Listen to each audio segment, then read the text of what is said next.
Hello. Hello, જય ગુરુદેવ બાપુ. જય ગુરુદેવ. બાપુ એક પ્રશ્ન હતો હા. કે દીદારી જે ગુરુ હોય એ આપણને જે મંત્ર આપે હા. એ આપણે કોઈને કહેવાનો નહીં, એનું કારણ શું?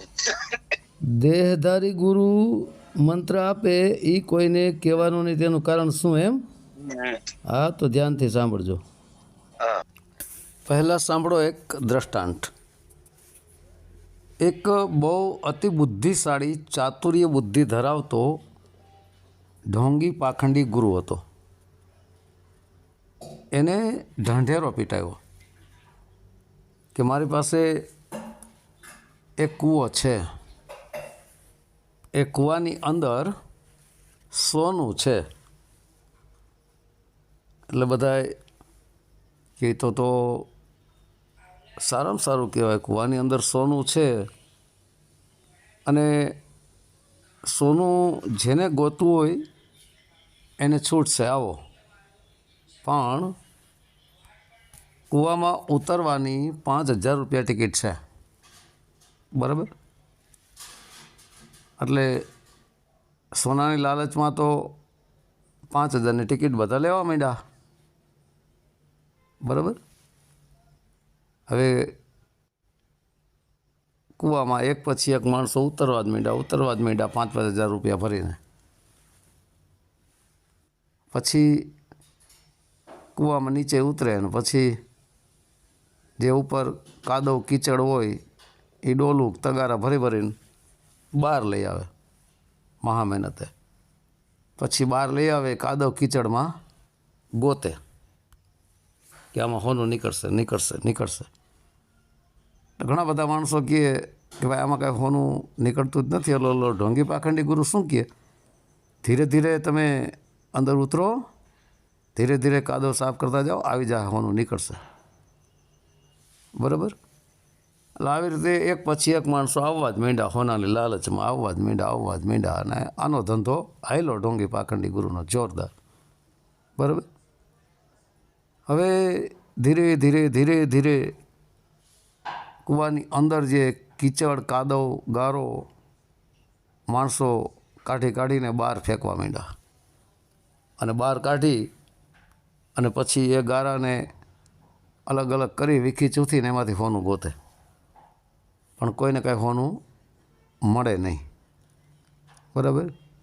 એટલે એક જ દિવસની ટિકિટ આ 5,000 રૂપિયા હતી, બરાબર? ફરી પાછું આવવાનું હોય તો મહિને દિવસે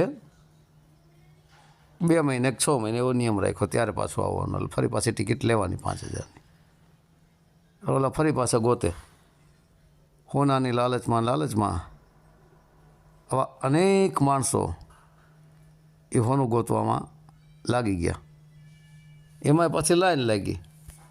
જ્યારે વારો આવે ને ત્યારે, કારણ કે કૂવો બહુ મોટો તો હોય નહીં, હા, બહુ તો 50-100 માણસો ઉતરી શકે એક સાથે અંદર, બરાબર? બહુ પોળો હોય તો આવી રીતે 100-100, 50-50, 200-200 રોજ માણસો આવવા માંડ્યા અને ધંધો હાલી ગયો જોરદાર. ઢોંગી પાખંડી જે ગુરુ હતો ને તો થઈ ગયો ધનવાન, પૈસાવાન, બરાબર? શું કે બધા સોનાની લાલચમાં આવીને એ કૂવાને સાફ કરવા લાગ્યા. હવે કૂવો સાફ થઈ ગયો અને કૂવાની અંદરથી જે કદડો નીકળતો હતો એ કદડો તમે સમજી લ્યો, કચરો, કદડો, કીચડ 5,000-5,000માં વેચાણી, બરાબર? હાવ કૂવો સાફ થઈ ગયો ને એટલે અંદરથી કાંઈ નીકળ્યું નહીં. બધાય કહે પણ ભાઈ આમાં અમે તમારા તો કોઈ કે 10,000 ગયા ને કોઈ કે 20,000 ગયા ને અમે 4 વાર આવ્યા ને અમે 5 વાર આવ્યા ને કોઈ કે અમે 2 વાર આવ્યા ને કોઈ કે 1 વાર આવ્યા ને, પણ કોઈને હોનું મળ્યું નહીં. છેલ્લે કૂવાનું તળિયું આવી ગયું, સાફ થઈ ગયું આવું, પણ હોનું નીકળ્યું નહીં. તો કે ભાઈ મહેનત કરો, કૂવામાં હોનું છે એ ફાઇનલ વાત છે, બરાબર? તો મહેનત કરો એમ. હવે બહુ માણસો પછી ધીરે ધીરે ધીરે લાખો માણસો થઈ ગયા અને પેલો ઢોંગી પાખંડી કરોડો અબજો રૂપિયા કમાઈ ગયો. બરાબર, કરોડો અબજો રૂપિયા કમાઈ ગયો એટલે બધા પછી પ્રશ્ન કરવા માંડ્યા કે ભાઈ તમે તો આમાં કાંઈ હોનું નીકળું તો નહીં, તો કે ધીરે ધીરે ધીરે ધીરે તમે ચાલુ જ રાખો, નીકળશે હોનું. બરાબર, હવે આવું ષડયંત્ર રચ્યું. હવે જે કૂવો છે એને મોહ લાલચ નામનો એક કૂવો સમજી લ્યો. હોનું જે છે તેને મુક્તિ મોક્ષ સમજી લ્યો. બરાબર, અને એ કૂવાનો માલિક જે છે વેચનારો એને ઢોંગી પાખંડી ગુરુ સમજી લ્યો. બરાબર, અને જે બધું એને કદડો વેચતો હતો, વેચ્યા જ રાખતો તેને 52 અક્ષરી કથણી બકણી રૂપી કદડો સમજી લ્યો. જે 5000માં ટિકિટ વેચી એ ટિકિટને તમે મંત્ર સમજી લ્યો. બરાબર, કૂવાનું તળિયું આવી ગયું એટલે પછી કીધું કે હવે તમે એમાં ખોદકામ કરવાનું ચાલુ રાખો, પણ ધીરે ધીરે ધીરે તમે તમારું કામ ચાલુ જ રાખો, સોનું 100% મળશે. પછી એમાં એને 8-10 એના મળતિયા, એના ચમચાઓ પણ રાખ્યા હોય. એના ચમચાઓ પણ એવું કહે કે ભાઈ અમને સોનું મળ્યું. બીજા બધા સાંભળે કે તમને મળ્યું, તો ક્યાં અમને તો મળી ગયું છે, એમ તો દેખાડો તો. એટલે કે ભાઈ દેખાડી નહીં એમ, એટલે મતલબ સોનારૂપી મોક્ષ મુક્તિ આત્મ પરમાત્મ શબ્દને પ્રાપ્ત કરી લીધો એમ, એવું સમજી લ્યો તમે. બરાબર, તમે એમને કહો કે ભાઈ કે તમને ખરેખર આત્મ પરમાત્મ શબ્દની પ્રાપ્તિ થઈ ગઈ, તો કે હા. તો કે કયો તો કે એ બોલાય એવું છે નહીં, કહેવાય એવું છે નહીં. હે, કહેવાય એવું નથી. આ બધો ઢોંગ ધતુર. અને ઓલા નવા નવા માણસો આવતા જાય કૂવા પાસે અને કૂવામાં ઉતરતા જાય, ધંધો આવેલો જોરદાર. ઓલાને કહે ભાઈ તમે મહેનત કરો, બાકી હોનું છે આ બધા કહે છે, ઘણા કહે જ છે, એ બધાએ સાંભળ્યું કે ભાઈ હોનું તો આ ઘણા કહે છે કે મળ્યું અમને, પણ આ બધી ખોટી વાહિયાત વાતો હોય. નથી ટીવીમાં જાહેરાત આવતી કે મને કેન્સર હતું ને મેં આ ડૉક્ટરની કે આ વૈદ્યની દવા લીધી ને મારું કેન્સર મટી ગયું ને 10 મિનિટ કે 5 મિનિટ એડવર્ટાઈમ નથી આવતું. હે, તો કોઈ 2 મિનિટની એડવર્ટાઈમ હોય. એવી રીતે ખરેખર એનો જ માણસ હોય અને એનો શીખવાડેલો હોય તારે આવી રીતે બોલવાનું છે કે ભાઈ મને કેન્સરનો રોગ મટી ગયો, અને વૈદ્યનું નામ આપે અથવા જે કોઈ ડૉક્ટર એનું નામ આપે એટલે ત્યાં ગરાગી લાગે. એવી રીતનો એ ધંધો છે. બરાબર, પણ જો કોઈ એવો કહી દે કે ભાઈ મેં તળિયું તપાસી લીધું આમાં હોનું છે જ નહીં, એટલે ત્યાં કહેવાની ના પાડે કે ભાઈ આ જો તમે કોઈને કહેશો તો તમારી મહેનત પણ ફેલ થાય અને તમને પાપ પણ લાગશે. મતલબ આ મંત્ર તમે કોઈને કહેતા નહીં તો તમે કરેલી મહેનત પણ જશે અને તમને ઉલટાનું પાપ પણ લાગશે. પાપ લાગશે, આવી પાપની બીક અંદર ઘાલી દીધી.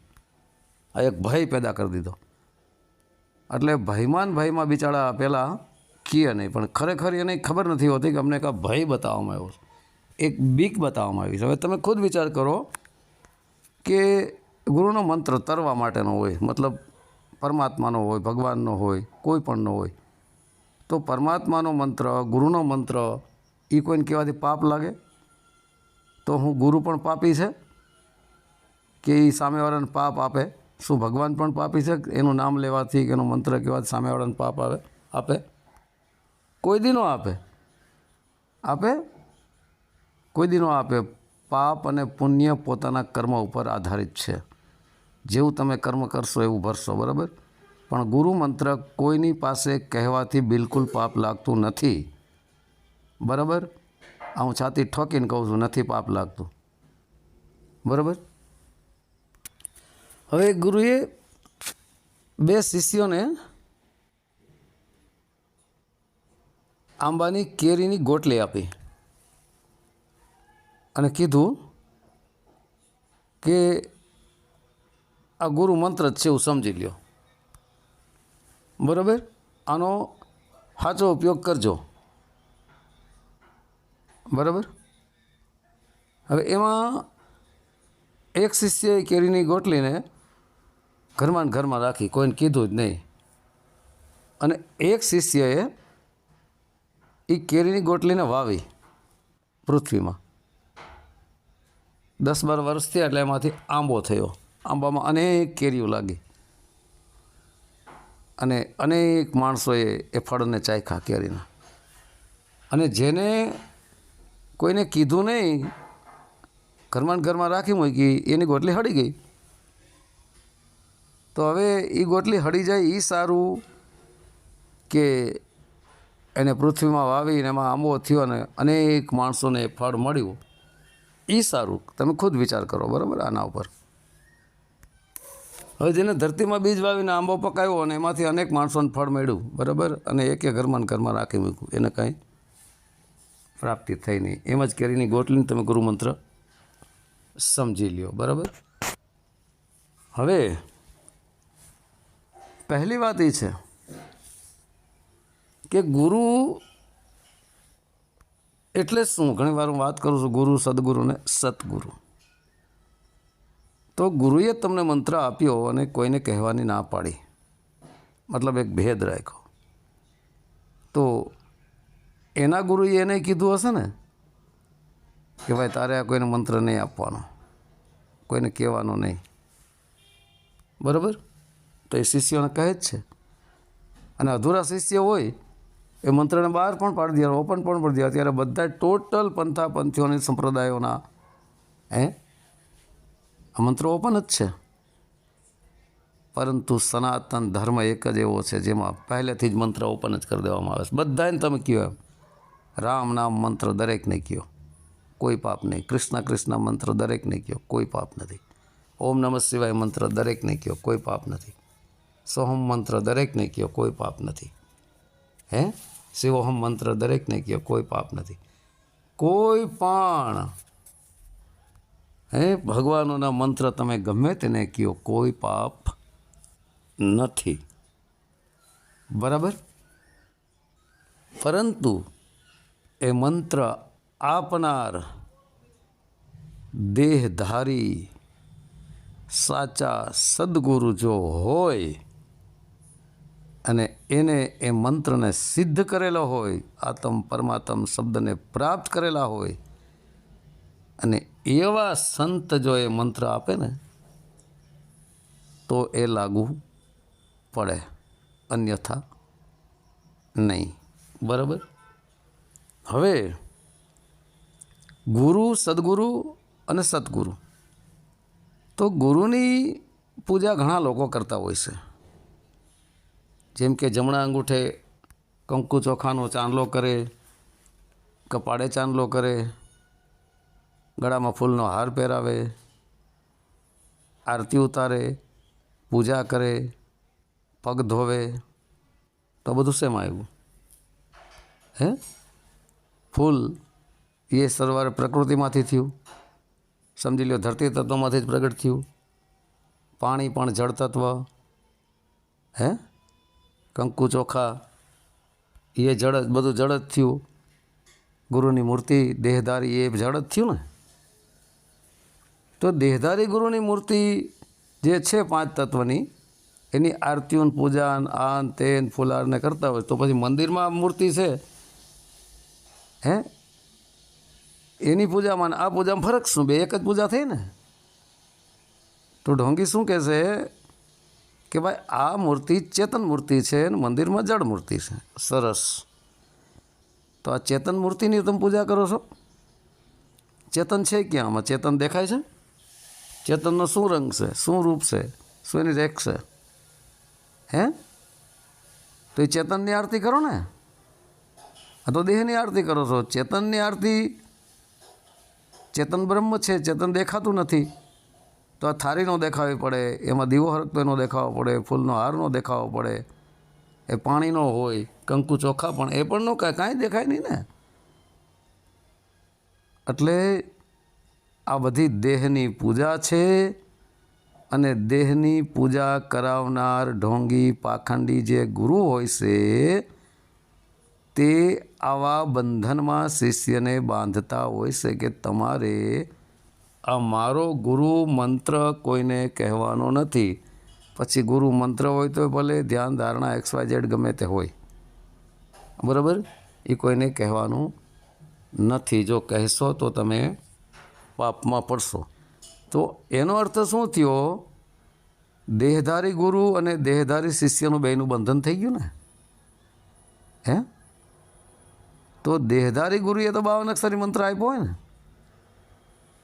ને દેહધારી શિષ્યને લીધું હોય તો એ તો હજી દેહને જ ગુરુ માની રહ્યો છે. દેહની પૂજા કરે તો દેહને જ ગુરુ માની રહ્યો છે. તો શું દેહની ગુરુ માનવાથી શું મુક્તિ થઈ જાય? નહીં. દેહધારી ગુરુએ, સાચા ગુરુએ જે મંત્ર તમને આપ્યો એ મંત્રને લગાતાર તમે સતત હાલતા ચાલતા ખાતા પીતા બેહતા ઉઠતા સતત ચાલુ જ રાખો. એને જાપ કરો તોય ભલે, મનમાં સ્મરણ કરો તોય ભલે, એને યાદ કરો તોય ભલે, અજપ્પામાં કરો તોય ભલે, સતત એમાં જ તમે લાગી રહો. એમ ઊંડા ઉતરતા ઉતરતા ઉતરતા ઉતરતા એકદમ તમે ઊંડા ઉતરી ગયા, હે, તો તમે મંત્ર મુગ્ધ થઈ ગયા.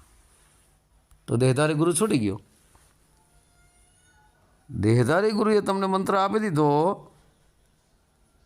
પછી દેહધારી ગુરુની જ તમે સેવા કરી રાખો તો એ તો તમને મંત્ર આપીને બાંધા તમને રાંઠવા ગળામાં નાખીને, જેમ ડોબાને રાંઠવા ગળામાં નાખી દે જે બાજુ દોરવણી કરે એ બાજુ દોરવાઈ જાય.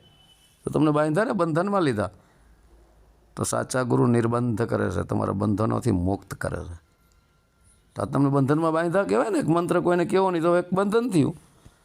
હે, તો દેહધારી ગુરુ બંધનમાં નાખે કે નિર્બંધ કરે? હે, હવે તમે ખુદ વિચારો. તમે દેહધારી ગુરુની આજ્ઞાનું પાલન કરો છો કે જે મંત્ર આપ્યો એ મંત્રના ચરણોમાં રહો છો? હે, તો એ મંત્રના ચરણોમાં રહેવાનું છે. દેહધારી ગુરુની આજ્ઞાનું પાલન તમે આખી જિંદગી કરતા રહ્યો તો એ તમને નાચ નચાવી રાખે. ઓલા વાંદરાના જેમ મદારી નચાવતો એમ નચાવી રાખે આખી જિંદગી. હે, નાચી નાચીને થાકી જાય. એના જેવું થયું કે માર ખાય માકડું ને માલ ખાય મદારી.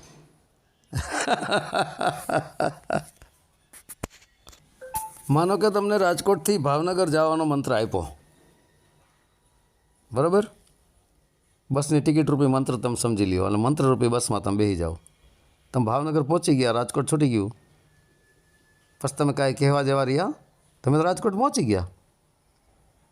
હે, તમે કઈ રીતે તમે કહેવા જાઓ તો તમે કહી નથી શકતા? શું કામ નથી કહી શકતા? કે રાજકોટને ગુરુ મંત્ર સમજી લ્યો અને ભાવનગરને તમે પરમાત્મા સમજી લ્યો. હવે તમે મંત્રમુગ્ધ થઈને પરમાત્મા લીન થઈ ગયા, તમે બોલવા જવા ક્યાં રહ્યા? તમે બોલી જ નથી શકતા. હે, અને બોલો છો તો સમજી લેજો કથણી બકણી છે હજી. કારણ કે મંત્ર તો સરવાળે બધા 52 અક્ષરોમાં જ આવે ને. તો 52 અક્ષરથી તો બહાર છે પરમાત્મા, 52 અક્ષરોમાં તો છે નહીં. એનો અર્થ સાબિત થાય છે કે મંત્રમાં છે જ નહીં. હે, સાચા ગુરુ જે છે તે સીધું ડાયરેક્ટ તમને ધ્યાન ધરાવે છે શ્વાસોશ્વાસની ક્રિયામાં અને કહી દે છે કે બહારથી જે અંદર શ્વાસ આવી રહ્યો છે પ્રાણ, એમાં સો નામનો શબ્દ પ્રગટ થાય છે. અંદરથી બહાર કાઢો છો તેમાં હમ પ્રગટ થાય છે. કાંઈ નહીં, સીધું ધ્યાન ધરો શ્વાસોશ્વાસની ક્રિયામાં, મનને સ્થિર કરો, અભ્યાસ કરો. મંત્ર આપમેળે પ્રગટ થઈ જાય. સોહમ મંત્ર, સો એ જ પરમાત્માને હમે આપણે સ્વયં પોતે આત્મા. એ ક્યાં લેવા દેવાની વસ્તુ જતી? હે, લેવા દેવાની વસ્તુ છે કાંઈ? એને મહામંત્ર કહેવામાં આવે છે. અને પહેલો મંત્ર છે ને એ તો મહામંત્રની ખાલી એક પરછાઈ છે. એ ત્યાંથી પહોંચવા માટે હે, આ પરછાઈ રૂપી મંત્રથી મહામંત્ર સુધી પહોંચવા માટેનો એક રસ્તો છે. ત્યાં તમે પહોંચી ગયા તો ત્યાં ક્યાં તમે બોલી જ નથી શકતા? રાજકોટથી ભાવનગર પહોંચી ગયા, તમે કહી શકો કે એમ કે હું રાજકોટમાં છું, એમ કોઈ દી ન કહો, કારણ કે તમે ભાવનગરમાં પહોંચી ગયા. તો આ જ રીતનું કોઈ ધારે તો પણ બોલવા ધારે તો પણ બોલી નથી શકતા ગુરુમંત્ર. એ મહામંત્ર, સોહમ શબ્દરૂપી મહામંત્ર એ સાચો ગુરુમંત્ર છે. અને એ સોહમ શબ્દ ગુરુમંત્ર 52 અક્ષરથી બહાર છે. બરાબર? તો 52 અક્ષરથી જે બહાર છે, 52 અક્ષરમાં છે જ નહીં, તો તમે એને બોલીને બીજાને કહો કેમ? કહી જ નથી શકતા. અને જ્યાં સુધી તમે એવું કહો છો કે અમારા ગુરુએ અમને આ મંત્ર કહેવાની ના પાડી છે, ત્યાં સુધી હજી તમે 52 અક્ષરમાં રમણ કરો છો. એ સાબિત થાય છે.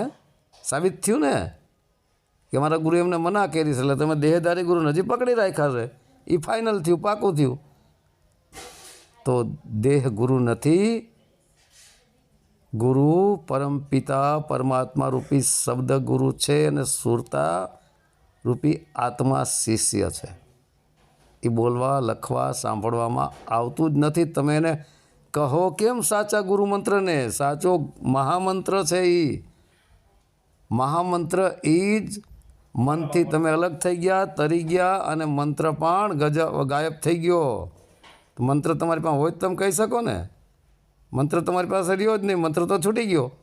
તમે મહામંત્રમાં પ્રવેશ કરી ગયા. મહામંત્રમાં તમે પ્રવેશ કરો, ત્યાં જોવા, લખવા, સાંભળવા, બોલવાનું કાંઈ છે જ નહીં, તો તમે કઈ રીતે શકો? હવે પ્રહલાદ ચોખ્ખું બધા સાંભળે મંત્ર જપતો હતો. ઓમ નમો ભગવતે વાસુદેવાય, કે ઓમ શ્રી હરિ, કે જય શ્રી હરિ. બરાબર? એના બાપુજીએ કીધું કે તો ભગવાનનું નામ લેવાનું બંધ કરી દે. તો એ પ્રહલાદ નામ જપતો હશે બોલીને, ત્યારે બધાએ સાંભળ્યું હશે ને કીધું હશે ને, ત્યારે એના બાપુજીને ખબર પડી ને, હિરણ્યકશિપુને. તો હવે એ તો હિરણ્યકશિપુ થાવ નુગરો હતો, એને તો ગુરુ પણ નહોતા. તો પછી આ ગુરુમંત્ર જે નારદ ઋષિએ આપ્યો હતો પ્રહલાદને, એ પ્રહલાદ જપતો હતો ને બધા સાંભળતા હતા. તો હું પ્રહલાદને પાપ લાગ્યું? ઓલા નુગરા બધાએ પાસે કીધું, બધાએ નુગરાને કોઈ માનતા જ નહોતા. તો એ બધાને મંત્ર કહી દીધો તો એને હું પાપ લાગ્યું? તો આવ્યા કે નહીં ભગવાન એની વાયરે? આવ્યા ને? આપણે આમાં મુદ્દો છે. બરાબર? અને ભગવાન તો કણકણમાં છે, પરમાત્મા તો કણકણમાં છે, સ્થાવર જંગમ બધી જગ્યાએ પરમાત્મા જ છે. તમે મંત્ર જપો છો કે નહીં એ સાંભળી જ રહ્યા છે. તમે સાચા દિલથી જપો છો, અંતકરણથી જપો છો, તમારી અંદર કેટલું છલ છે, કેટલું કપટ છે, તમે મારી પરમાત્મા જાણતા જ હશે કે પરમાત્માની તમે ભક્તિ સાચી કરો છો, ખોટી કરો છો, પરમાત્મા બધી ખબર જ છે. તમે દિવસ દરમિયાન કેટલા પાપ કરો છો, અને ખાલી ગુરુમંત્ર કહેવાથી જ પાપ થાય? બીજા અનેક દુનિયાના પાપ કરો છો, એનું કાંઈ નહીં. તો ભાઈ, કોઈ પણ દેહધારી ગુરુ એવું કહેતા હોય કે ગુરુ મંત્ર બીજાને કહેવાથી પાપ લાગે છે, તો એ મંત્ર આપનાર ગુરુ પણ અધૂરા છે. હજી એ પાપ પુણ્યના બંધનમાં બંધાયેલા છે. એને હજી પાપ અને પુણ્ય દેખાય છે, પાપ અને પુણ્યથી ઉપર નથી થયા. પાપ અને પુણ્યથી ઉપર નથી થયા. બાકી ગુરુ પાપ અને પુણ્યથી ઉપર થયેલા હોય, અકર્તા ભાવમાં હોય, કરતાપણાની પાસે ભાવ હોય જ નહીં. વિષય વાસના રહિત હોય, ઇન્દ્રિયાતીત હોય, શીલવંત હોય, લાલચુ લોભી કામી ક્રોધી ન હોય, એને સાચા ગુરુ કહેવાય. તો તમને મંત્ર આપ્યો તો તમે કરતાપણાના ભાવેથી મંત્રને જપો છો, એટલે એ મંત્રનું તમને પાપ લાગે. પણ કરતાપણાના ભાવથી મુક્તિ મોક્ષની આશા રાખીને જે મંત્રનું જાપ કરતો હોય, શ્વાસમાં કે અજપ્પામાં કે અનહદમાં, કે ઓટકંઠ હલાવીને, તો એ બંધનમાં જ છે. મુક્તિ મોક્ષની આશા રાખી એટલે સ્વાર્થી ભક્તિ થઈ. કાંઈ જોતું જ નથી પરમાત્મા પાસેથી. બસ જપ્યા કરો, કાંઈ માગું જ નહીં, હું માગું તો આપી દે, વાત મને મંજૂર નથી, ખુદ કો ઇતના બુલંદ કર ખુદા બંદે છે, ખુદ પૂછે કે બતા તેરી સજા ક્યાં હે. કંઈક જોતું જ નથી, સામે જ પૂછે. સામેથી આવે પરમાત્મા તમને લેવા, પણ એ લાયક તમે બનો. કરતાપણાના ભાવથી હટી જાઓ, અકર્તા ભાવમાં આવી જાઓ, તો મંત્ર પણ અકર્તા ભાવે જપો, કોઈ પણ લોભ લાલચ વગર જપો. કરતાપણાના ભાવથી હટી જાઓ, એમને જેપા જ રાખો. કાંઈ જોતું જ નથી મારે, તો તમે અકર્તા ભાવથી તમે જપો છો મંત્રને, બરાબર, તો પછી તમને એનું પાપય ન અડે ને પુણ્ય ન અડે, કારણ કે તમે તો અકર્તા ભાવમાં છો, કરતાપણાનો ભાવ તો હટી ગયો. હે, અને મંત્ર આપમેળે ચાલ્યા જ રાખે છે, એને જપવો નથી પડતો. 24 કલાક સોહમ શબ્દ આપણી અંદર ચાલી જ રહ્યો ઓલરેડી, એને જપવો નથી પડતો. અને સાચા દેહધારી ગુરુ હોય ને એ શ્વાસની ક્રિયામાં ધ્યાન જ ધરાવે, મંત્ર ન આપે, પણ એટલું કહી દે કે આવો તને શબ્દ પ્રગટ થાય સોહમ. તો આ તો બોલીને કહે છે કે આ સોહમ શબ્દ પ્રગટ થાય, પણ અંદરનો જ્યારે પ્રગટ થઈ જાય ને સોહમ, ત્યાં બોલાતું જ નથી, કોઈ બોલી જ ન આવે, બોલવા ધારે તો નથી બોલી શકાતું. હું કહી દઉં છું, લ્યો હું સોહમ જ સૌ, સોહમ જ જપું છું, જપતો જ નથી, અજપામાં સૌ, બરાબર, ડાયરેક્ટ ધ્યાનમાં જ હોઉં છું હું, તો એમાં જ હું ગાંડો થઈ ગયો છું. 8-8 કલાકે બેહું, 10-10 કલાકે બેહું, ક્યારેક ખાવે ન બેહું. હવે તો મારે કાંઈ, હું તો કાંઈ જપતો નથી, કાંઈ નથી કરતો, અજબ પાયલા જ રાખે એને મળે. મુક્તિ મળવી હોય તો ભલે, ન મળે તો ભલે, મેં તો એની ઉપર છોડી દીધું. તો શું હવે હું પાપી થઈ ગયો, મારું કહી દીધું, લ્યો હું ખુદ સોહમ અજપામાં છું, આ કહી દીધું ને, હવે મને મુક્તિ નહીં મળે ને, હું પાપમાં ભરાઈશ ને, પાપે જઈશ ને, ભલે હું પાપમાં જતો. પરંતુ હવે એક વિચાર કરો કે માનો કે મારા ગુરુ, તમારા ગુરુ, મારા ગુરુ છે, બરાબર, નામ નહીં કહું, એના ગુરુ, એના ગુરુ, એના ગુરુ, આગળ વધતા જ જાઓ, વધતા જ જાઓ, તો જ્યારે કાંઈ હતું જ નહીં ત્યારે પરમપિતા પરમાત્મા એક જ હતો. પરમપિતા પરમાત્માના ગુરુ કોણ છે, કોઈને ખબર? પરમાત્માના ગુરુ કોણ? હું પોતે પોતાના ગુરુ બની શકે? ગુરુ અલગ હોય, શિષ્ય અલગ હોય. તો પરમાત્માના ગુરુ કોણ? તો અહીંયા એ પોઈન્ટ મળે છે. હું પહેલાં એકવાર વાત કરી ગયો છું કે સૌથી પહેલાંનો જે ગુરુ હતો એના ગુરુ કોણ? હે, એના કોઈ ગુરુ છે કોઈને ખબર? તો પરમાત્માના ગુરુ કોણ? હાલો કહી દો. લ્યો, પરમાત્મા સ્વયં નુગ્રા થયા ને, તો પછી તો આપણે બધા નુગ્રાની ભક્તિ કરી રહ્યા છીએ. પરમાત્મા સ્વયં નુગ્રા ને આપણે ગુરુમુખી, એમ ને? જેની ભક્તિ કરી રહ્યા છે આપણે, એ પરમપિતા પરમાત્મા, એનો જ કોઈ ગુરુ નથી, અને આપણે બધા ગુરુમુખી થઈને બેઠા છે. હે, તો આપણે કહીએ ભાઈ પરમપિતા પરમાત્માને પામવા માટે, પણ આપણે ગુરુમુખી ઉઠીને નુગ્રાને પામવાના છે? અરે ભાઈ, ગુરુ ઘણીવાર ઓડિયોમાં બોલ્યો છો, ઓડિયોમાં બોલ્યો છો કે ગુરુ આખા જગતનો એક જ છે, પરમપિતા પરમાત્મા. દેહને કોઈ ગુરુ માની ન બેસી જતા, આખી જિંદગી એની સેવા ચાકરી ન કરતા, આરતી પૂજા ઢોંગ ધતુરમાં ન અટવાતા. ગુરુએ તમને જે મંત્ર આપ્યો, મંત્રને શરણાઈ રહ્યો ને, એમાં ડૂબી જાઓ. માનો કે તમે એક દરિયામાં ગયા, દરિયાના કિનારે છો ને, તમે થોડાક અંદર ઉતરા, તમારું મોઢું બહાર છે, તમે બોલી શકો છો. માનો કે તમે મોઢું બાળને એટલે તમે મંત્રને કોઈકને કહી શકો છો, સાંભળી શકો છો, બોલી શકો છો, પણ તમે એમાં ડૂબકી મારી જાઓ તો તમે બોલી શકો? સમજવા માટે છો. બાકી ડૂબકી મારી જાય તો એવું ન કહેતા એમાં સંકલ્પ વિકલ્પ ચાલુ થાય. અંદર તો સંકલ્પ વિકલ્પ ચાલુ થાય, ખાલી 2 જ પોઈન્ટ લેવાના. એક તમે બહાર છો એટલે તમે બીજાનો મંત્ર કહી શકો, બીજાનો સાંભળી શકો, બરાબર, પણ તમે ડૂબી ગયા, તમે મંત્ર કહી જ નથી શકતા. એવી જ રીતના ગુરુ મંત્રની અંદર તમે ડૂબકી મારી જાઓ તો તમે બોલવા પણ ક્યારે યુઝ કાંઈ તમે બોલી જ નથી શકતા. તમે ગુરુ મંત્ર કદાચ કહેવા ધારો તોય કહી નથી શકતા, કારણ કે 52 અક્ષરી જે ગુરુ મંત્ર છે એ મંત્ર નથી કહેવાતા. 52 અક્ષરથી ઉપર ઉઠતું 52ને જે પ્રગટ કરી રહ્યો છે એના આત્માને પકડવાનો છે, અને 52થી બહાર જે છે એ પરમાત્મા છે, એને પકડવાના છે. એ ગુરુ છે, એ 52થી બહાર છે, એ સાચો ગુરુ મંત્ર છે. એ બોલવા, લખવા, વાંચવામાં આવતો જ નથી. તમે કહો કેવી રીતે ભાઈ? હે, કહેવાતું જ નથી, બરાબર. તો મારી દ્રષ્ટિએ હું કહું છું કે ભાઈ ગુરુ મંત્ર કહેવાથી કાંઈ પાપ લાગતું નથી બીજાને કહેવાથી, અને પાપ લાગતું હોય તો આખી દુનિયાનું પાપ મારી માથે. હાલો જાઓ, મને મંજૂર છે. હે પરમપિતા પરમાત્માની સાક્ષી કહું છું કે હે પરમપિતા પરમાત્મા, ગુરુ મંત્ર કહેવાથી જો પાપ લાગતું હોય તો બધાયનું પાપ મારી માથે, અને મને તમતારે તમે 184 ને 284 નાખજો, મને મંજૂર છે. કારણ કે તમારા નામનો મહિમા ગાવાનો, તમારા નામનો મહિમા બીજાને કહેવાનો, તમારો મંત્ર બીજાને કહેવાથી જો પાપ લાગતું હોય તો તમે આવા પરમાત્મા છો, તમે આવા ગુરુ છો, આવા ગુરુ મંત્ર છો તમે?